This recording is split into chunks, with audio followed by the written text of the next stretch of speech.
Hello, my name is Joan Claire Graham, and I'm the Minnesota Memories Lady. For about 7 years back in the early 2000s, I went from town to town collecting true stories from ordinary people and publishing them in 7 books called Minnesota Memories. Today I'm going to read you a story from Whalen, Minnesota. Do you know where Whalen is? It's down in the eastern foot of Minnesota by Lanesboro. And the town is so small. Population is only 80. Every year Whalen has a parade, but instead of the parade marching down the street, the parade parks in the middle of the town in a park, and the people walk around the bands and the floats. That's how small Whalen is. So this story today is called The Old Raincoat, and it's by Florence Edwardson, who grew up in Whalen, Minnesota. The Old Raincoat. There are some things in life I am thankful for, and others that I would rather have done without. In that latter group, I would like to include an old raincoat I had when I was a kid.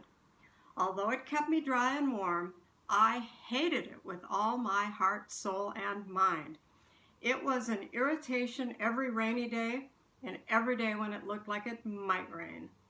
I'll never forget the day I made my first acquaintance with that coat. My pa came home from town with a bundle in his hands and remarked, "I have something for you to keep you warm and dry when you walk to school and back.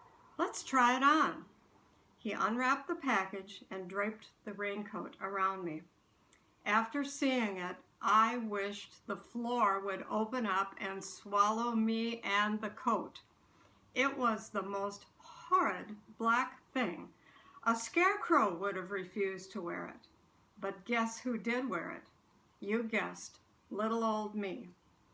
At first I thought I'd get out of wearing it because it was way too big for me. 2 people my size would swim in it. Pa smiled and explained that it had to be a little bit bigger so that I would grow into it. I never did grow that much. Not only was it big, but it was also second-hand, sporting several big patches. When I put things in one of the 2 large pockets, I'd have to reach nearly to the ground to retrieve them. When I finally worked up the nerve to ask Pa where he had gotten the thing, he told me that he had picked it up at one of the local clothing stores. Holy cow, the proprietor must have been tickled pink when he got rid of that old relic. Maybe it had been Noah's raincoat. I'm sure I wished many times that it would not rain on a school day, but of course it did, and I had to trudge along in that gosh awful thing. I had a hard time walking because it was so long I kept tripping on it. I had to hitch it up with one hand and carry my lunch pail in the other. The funny thing was, nobody made fun of me. That in itself was humiliating.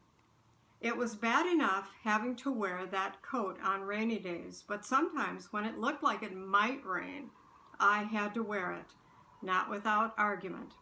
Sometimes I won, and sometimes not. I remember one afternoon coming home from school, and as I came through the field where the horses were grazing, they spied me in my black apparel and snorted in fear and came galloping straight for me. I stood there rooted in my tracks and figured I was a goner for sure. But at the last minute, the horses split, and one went by me on the left and one on the right. I guess a guardian angel was watching over both me and the raincoat, because we both survived. After a few years, I bought myself a nice new blue raincoat. This should have solved my problem, so that I could retire the old coat that never wore out and that I never grew into. Not so.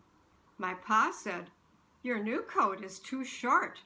You're going to get wet from the waist down."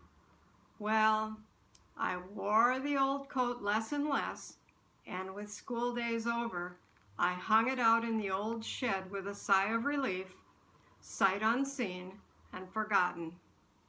One day when I was heading to the pasture to get the cows, Pa's voice asked, "Where's your raincoat?"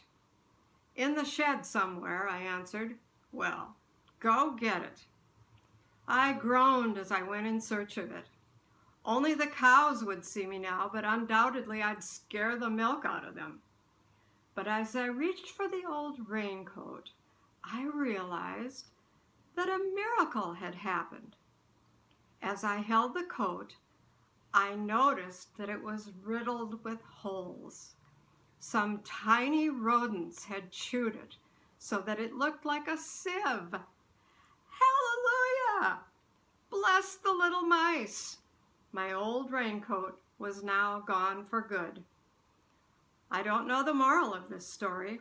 Perhaps it means that if you have patience, you will get what you want, even if it takes years and years and years.